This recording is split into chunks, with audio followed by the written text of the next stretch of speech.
I've got my glasses on because they make me look smarter. Did you guys see the new hats? Amy got a new batch of hats. It's ski order writing season. We are organizing our pick trips to Europe, with the first one coming up at the beginning of June here. And so we're on phone and internet a lot with customers these days, writing orders for skis. And since I'm having some version of this conversation relatively continuously, I have promised myself for years that I would try to provide some content that would clarify what ski picking means, what we're doing, what we're actually looking for, and clear up some of the poor concepts out there and the conventional wisdom of what it means to select skis or what makes skis work for different conditions. It's actually a really complex and involved subject, and to do it right, I, in my mind, have all these animations of cambers and graphics and photos of ski cambers and the expression of the camber, and it turns out to be really difficult to produce this content. I haven't had time to do it in the way that I would like, so instead I'm just going to feed it to you this way.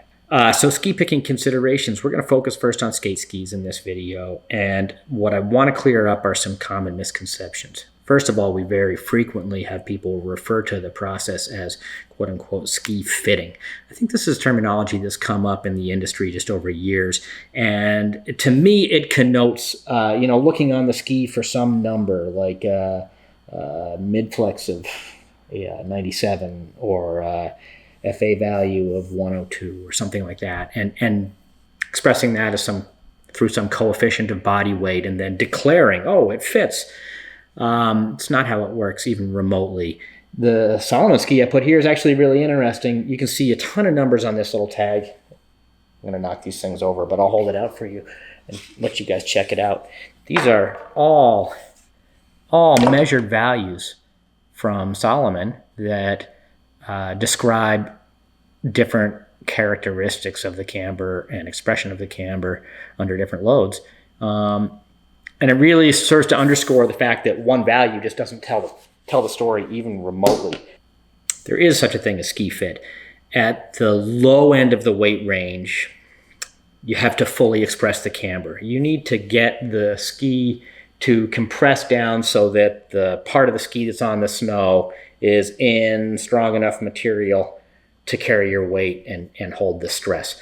The ski is deforming under load. So when it gets put down on the snow, it deflects and deforms, and you're talking about material that's constantly under stress and moving, and you want to get that deformation load into the thicker material in the mid-body of the ski, where it's designed to be carried. If you are too light for a ski, you will underexpress the camber. You won't compress it down so that the load is being carried in the right material, and the ski really is too stiff, and it's just not going to be fast, and it's not going to work well. On the other end of the spectrum, if the ski is too soft,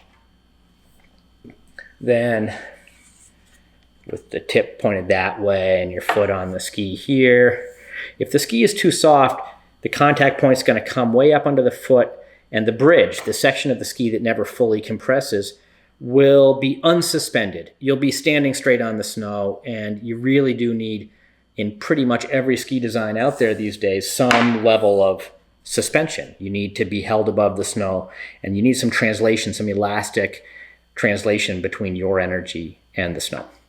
That's important. There's quite a big range between underfit skis and overfit skis, skis that are too stiff and skis that are too soft. That window in most ski designs is really pretty huge, and within that window there are tons of different dynamic qualities that the skis can have. And this is the critical point. Skis are dynamic. I'm going to refer to my crib sheet here. I've got a script. It says, skis are dynamic objects that communicate/translate the skier's mass and movement to the snow. This is really critical. The ski's taking your energy and it's storing it and then releasing it to the snowpack. It's the translation between your forces and movements and the snow. And you want your forces and movements to accelerate the ski forward. Let's back up just a minute and think about the ski as a whole and think about what defines it. First of all, and I'm going to grab this Salomon ski once again, the ski is a composite object made up of a core material, a base material, some sidewalls that are usually pretty structural and sound, top sheet, maybe a cap, some reinforcing laminates, and all of that combines to create an object, a composite object. So the material configuration of the ski is definitely defining a very large part of what the final object is and how it's going to behave. Second, we got to consider the shape of that object, and specifically, we're talking about the height of the core thickness profile here. So the thickness of the ski at each point along the ski determines, along with the material composition, the stiffness. Stiffness is a cube function of thickness in beam mechanics, and so as you increase the thickness, you increase the stiffness quite rapidly. Therefore, the ski is pretty soft out here in the thin material and real stiff in the middle in the bridge material. This thickness profile produces a stiffness profile for the ski, and that defines the object in terms of its material and geometry. Side cut's another factor. Whether the ski is straight or has side cut, the cut at the tip, whether it's a javelin or kind of carries out wide through the shovel, all of these things have a large impact on the performance of the ski on the snow as well, and they're factors that need to be considered. But the upshot really is that this object, once those material designs are set up and the basic geometry, the shape of the object is set up, they're the same as each other. Materially, each ski in a production of skis is the same within the limitations of the reproducibility of the construction, of the layup.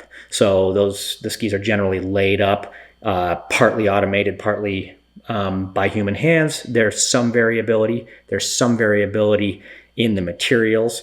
Fisher skis have a lot of wood in them.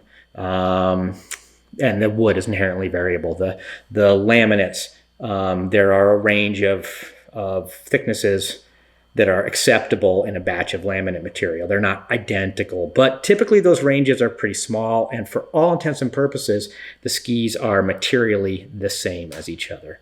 So our factors contributing to the ski's performance: 1, material composition; 2, the geometry or shape of the ski, are kind of drawing board variables, and they result in the same object over and over and over again, kind of like bicycles. Here's the thing though. Skis are dynamic. They're made to bend. And this is where the incredible variability from one ski to the next comes.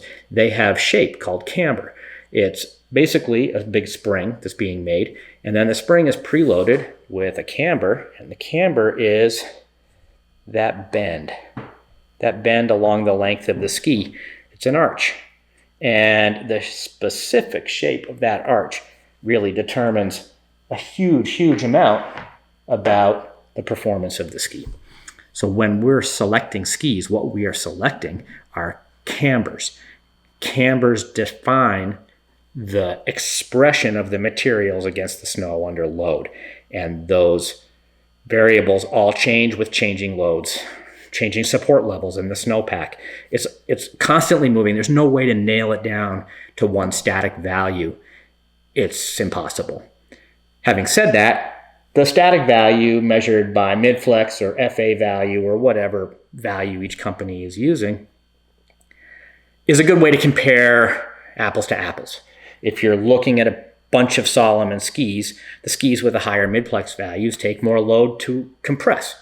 Simple. We can all understand that. What's the implication? Well, it's not a material difference if it's in the same model and length. What it is going to be a camber difference, suggesting most likely that the bridge camber has a shorter bending radius. In other words, it's a tighter arc, so it's going to take more load to compress it. Okay, understanding all of this, what are we supposed to do with the problem of ski fit? Well, the factories provide some guidance. Their guidance is very, very general, and pretty much every ski shop has access to guidance that should give you a representative performance if the factories are doing a good job producing skis. And generally they do a very good job. Salomon goes a step further and has this measured value. It's a calculated value, actually, not a directly measured value. But on the upper left here, it gives you an identified skier weight range that should be sort of middle of the range. I don't recall how they calculate it, what measured values it's based on. And the reason I don't recall it is because it's kind of useless. Fisher tends to have, sort of a range of FA values expressed as a coefficient of body weight. Matsus gave up measuring end flexes. Well, they still measure them, but they report the camber heights instead. That's closer to being useful. The upshot is that if you take a ski that's sized correctly by the factory standards, you should have a pretty representative performance. You should do pretty well. These companies invest a huge amount in reproducibility and quality control, and you should be able to get good skis right off the rack. Our objective isn't to sell good skis, it's to sell fantastic skis. Our whole business model is built around trying to sell you more skis, skis for different conditions, skis that are a little better than last year's skis. It's a different level of service and refinement that we're trying to provide. And it's not to say that good enough isn't good enough when good enough is good enough. I mean, if just picking the ski based on a flex value gets you in the game and you don't look for more, it's not an objective, then great. The ski companies do a good job doing that, and they support retailers pretty well in that way as well. So how do we make it more complicated? Oh boy, do we make it more complicated. We really do. We're trying to look at several factors, and you got to keep in mind the ski has a relationship with you as the skier. That is its ability to absorb and return energy to you. And it has a relationship with the snow. And that's its ability to absorb your energy, translate it to load on the snow, and hopefully accelerate and stay fast. There are lots of conventional rules of thumb about ski cambers and how they're going to express that that are worth referring to and maybe not worth paying too much attention to. The first is just ski length itself. Let's talk about this because it's really interesting. I hear a lot of people suggest that skis that are longer are going to be faster because they have longer running surfaces and you want to spread out the running surface. That's not the case at all. Typically, skis have pretty short running surfaces, in fact, at least the pressure surfaces, compared to the overall length. The lengths of those surfaces don't change very much from one length of ski to the next, nor do the positions of them change all that much. What does change is that thickness profile. A 192 ski like this has a thicker core than a 187 and a 182. Therefore, the material is stiffer in this long ski than in the shorter skis. What we're picking are stiffness profiles when we're picking lengths. The carrying capacity of a ski, its ability to hold your weight at a target height off the snow under a specific loading scenario. Let's say you're standing on it full weight gliding. We want the ski to be suspended at a certain height off the snow or a certain range of heights. The ability of the ski to carry at that height and then respond dynamically is determined by its material stiffness and its camber preload, let's call it. The amount of bend required to compress the ski down to that load. A thinner ski, a 187 instead of a 192, can carry a higher camber, a shorter bending radius in the bridge, say, that will cause it to carry at about the same height as the longer ski and therefore thicker ski. The problem with that is that the more of that carrying strength you put into the camber, the more tension the material is going to be under. And what we tend to see is that the range of conditions that it works in and track surfaces that it works in tends to get lower. And often it's just not as good. So typically when we're trying to push people up in length, we're actually trying to get them onto stiffer material to put more of that carrying load into the material strength of the ski so that it's less reliant on a specific camber height and camber preload so that it's got a wider range that it's going to cover. That's the goal anyway. The next one is tip splay. This is a real favorite. This term tip splay talks about skis where when you compress them together, the tips open up like this. That also happens at the tail of the ski. The tails can also open up. You can build tip splay into the front or the back of the ski. Conventional wisdom is that more tip splay is better in wetter conditions or maybe in softer conditions, and less tip splay is better in colder conditions. No, not exactly. Tip splay is definitely desirable in some cases, but you have to focus on the intended conditions and the ability of the ski to float, and that depends on its material and where the ski is splaying and what the contact angles are and how long the pressure zones are. It gets involved really, really quickly. But in general, more tip splay doesn't mean it's going to be a wet ski, and less tip splay doesn't necessarily mean it's going to be a cold ski. I would say that using tip splay as a guide for picking a wet ski versus a cold ski, you're going to do at least as well as a coin flip, but probably not way better. It's hard to give you better generalizations based on how to use tip splay because it's so dependent on base material, other material considerations like what brand and model are you looking at, and what the bridge length is, and what the contact zones are, and how the ski's ground. All of these things, help to make the whole picture. And tip splay alone is useless, mostly useless to predict the performance of the ski. The next one is pressure zones. This is a slightly more sophisticated take on maybe the same concept as tip splay. And what we're talking about now is when you compress the ski, how long is the contact area in the front and the back of the ski that's putting load onto the snow? Is it really contained and short? In other words, does the bridge come forward, you contact the ground, and then the tip comes off of the snow gradually like this? Or is it really elongated? Conventional wisdom would hold that a short pressure zone is better in wetter conditions.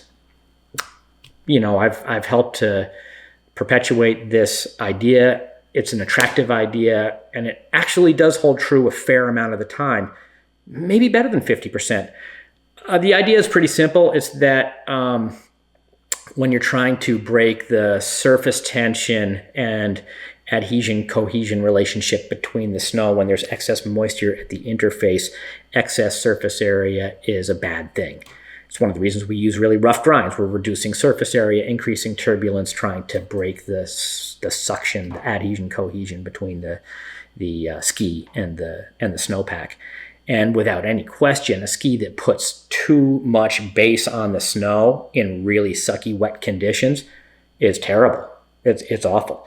On the other hand, a ski that has super, super short pressure zones and really slushy deep snow tends to sink.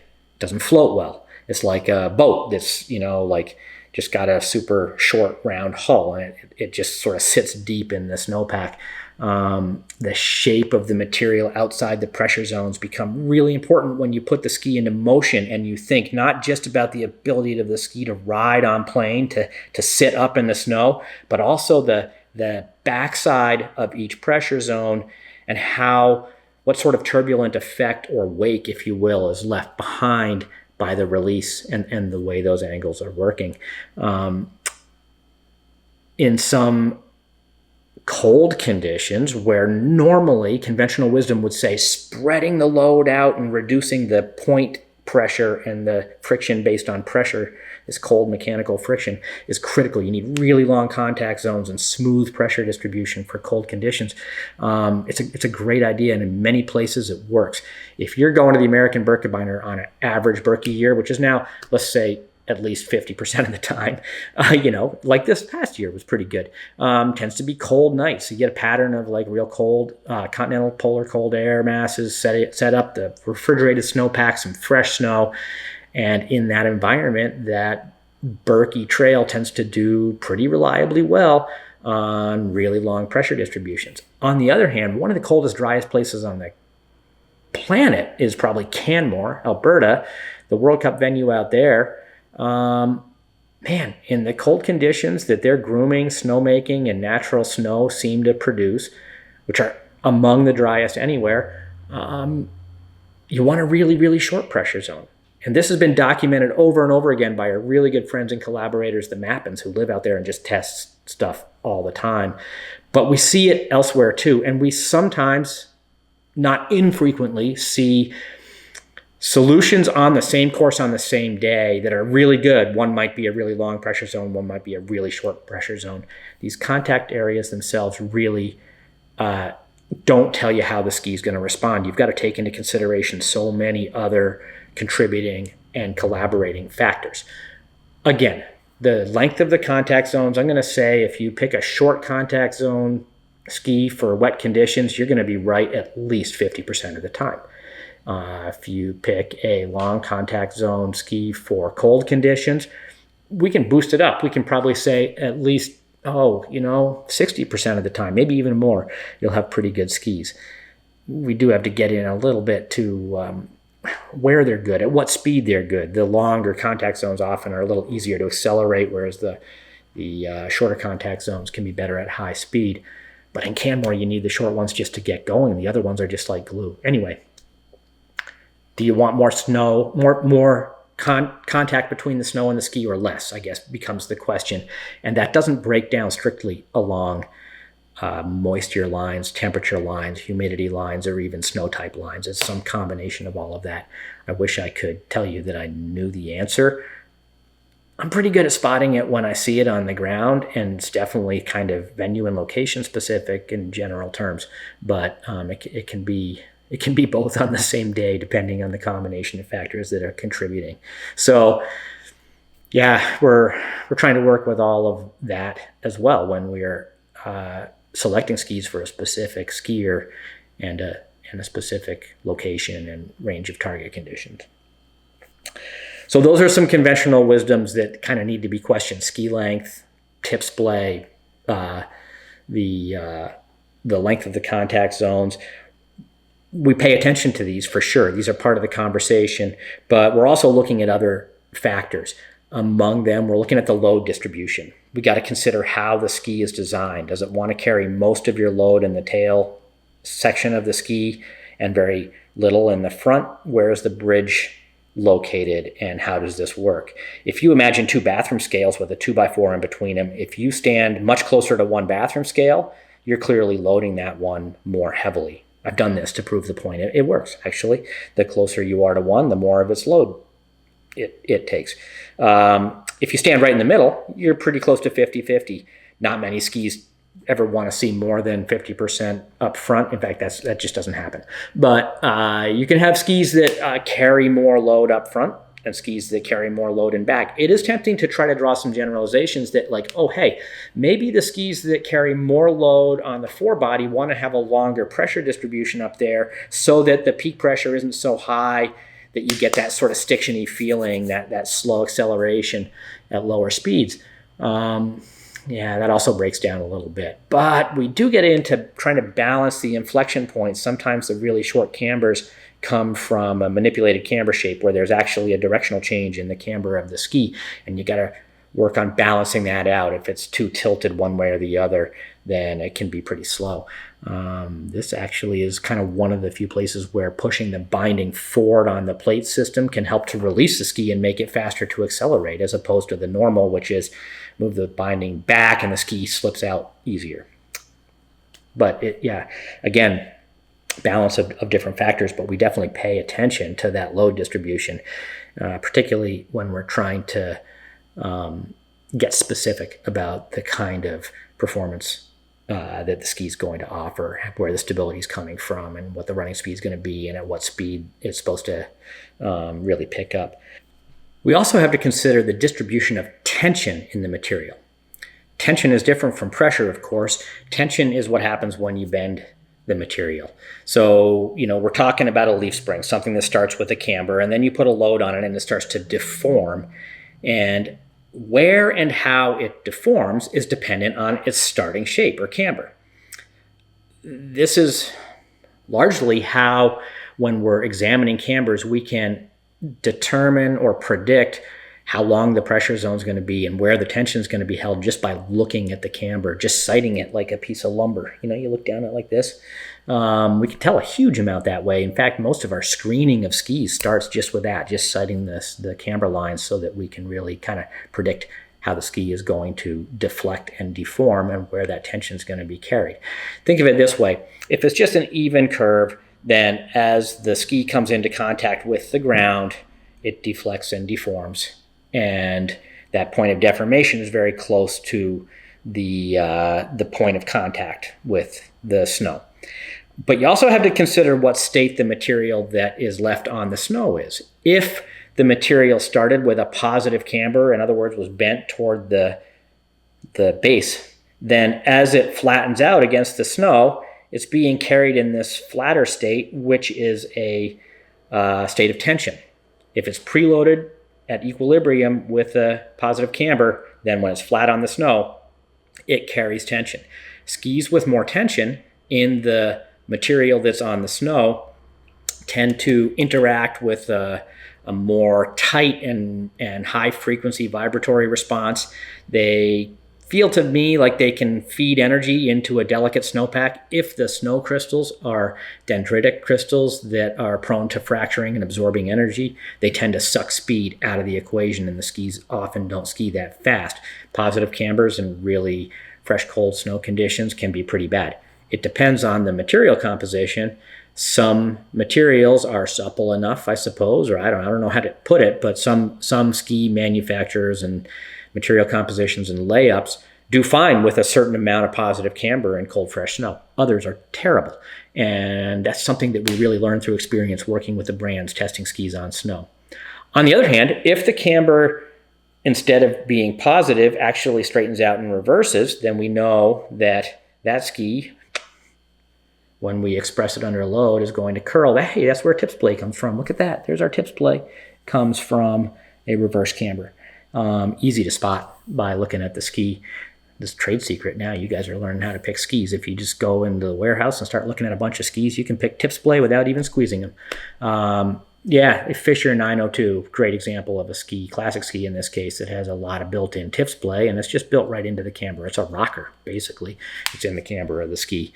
That rocker also shortens that pressure zone, and it means that the material that is in contact with the snow is fully relaxed. It's at equilibrium, so it's very low tension material. So these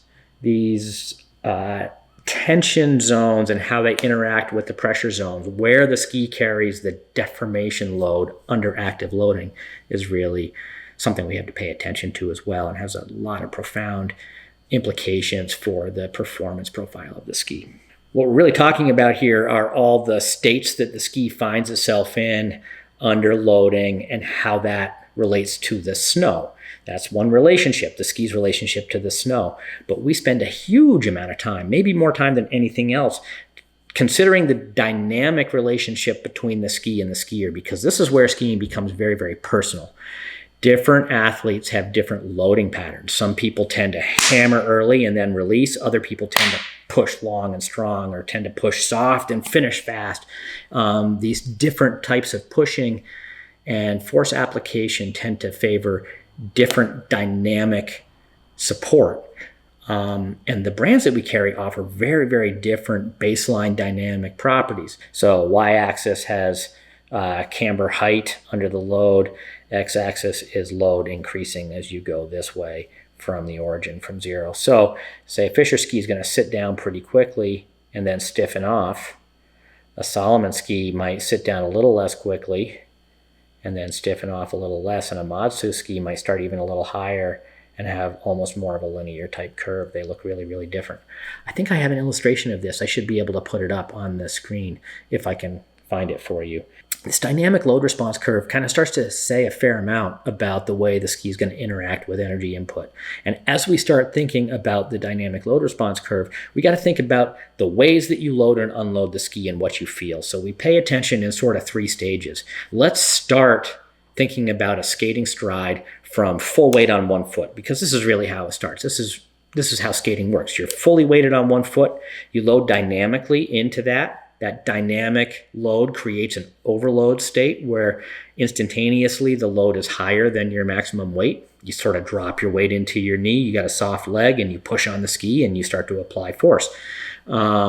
The depth and amount of the amplitude of that added force and the timing of it are really different and really personal. But in every case, the ski is going to deform past its resting full weight carrying capacity. And how much it deforms really describes a lot about how the ski is going to respond and what you feel. Do you want to feel a ski that absorbs your energy as you put energy into the system? Or do you want to feel a ski that translates directly to the snowpack? Very, very personal. And a lot to do with your athletic movement patterns and what other sports you do and what patterns you have there. Once you've hit that overload point, you start to try to take energy back out of the system. I like to think of it as like a giant slalom turn where you push into the turn and then whoom, you rebound and accelerate out of it. Your leg, the ski, all of these dynamic components work together to absorb and release energy.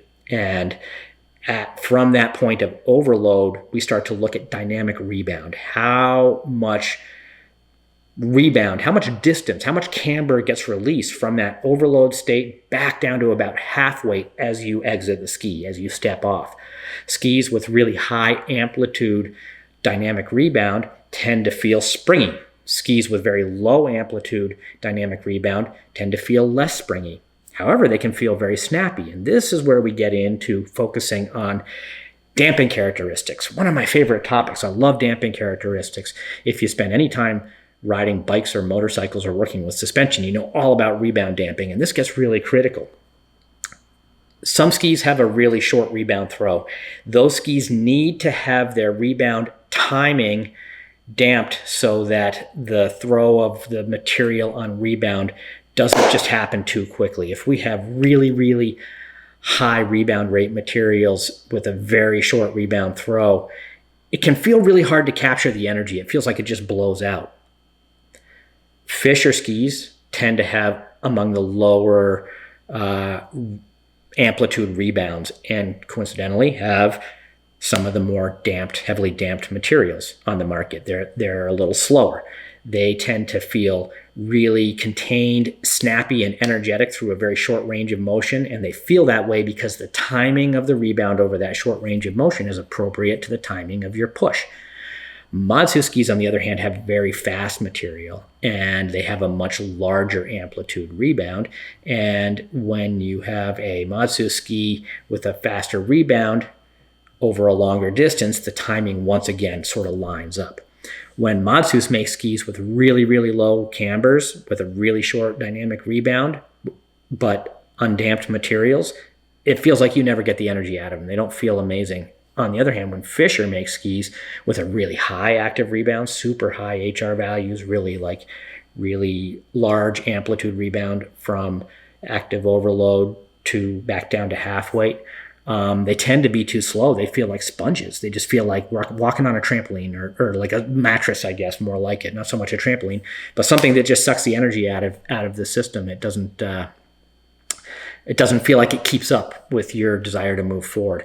So those are sort of ends of the spectrum that need to be balanced. This is why the materials help to dictate which camber concepts and dynamic principles get built into the ski optimally for each brand. They're all different, and it's a big part of the reason that we like to use the brands we use, because it gives us a range of tools to work with specific individuals. Different people have really different preferences. Professional skiers are typically good enough athletes that they can move from brand to brand and learn how to work with a brand inside a season and pretty seamlessly move along. They get paid to race skis. Old folks like myself, most of the customers that we work with have really established movement patterns over a lifetime of doing activities, mostly doing them pretty badly. And we kind of need all the help we can get in finding a material composition and set of dynamic properties that fit our specific needs is really it's kind of the whole game. It makes a huge, huge difference. Okay, so that's a lot of talk, a lot of information about skate cambers. Again, I wanted to kind of complicate your lives. No, that's not what I wanted. I wanted to explain that it's not as simple as just picking a number or picking a ski with tip splay. That's not what it's about at all. We're trying to balance all of these factors, and to do it, we need to understand the material really well. We work with 3 brands, and we have a lot invested in understanding the material that these companies produce. Sometimes I get asked why we don't do reviews or say stuff about Rossignol skis or Atomic skis, and the simple fact is it takes a long time to learn enough to have a really informed opinion or set of ideas about how to work with these skis. And that investment is something that needs to be maintained as the companies continually evolve. It's really, it would be biting off a lot to take on more brands. We're always looking at it and evaluating possibilities. But for now, we're quite happy with what we've got. 3 companies make fantastic skis, and it gives us a lot to work with, which isn't to say that other brands don't make fantastic skis also, but we're not really qualified to comment on it. We don't know the skis as well, and we're certainly not going to say bad things about them. We just, we're not experts at the level that we would like to be in order to comment. So there it is. Skate ski Cambers. Does that clarify anything?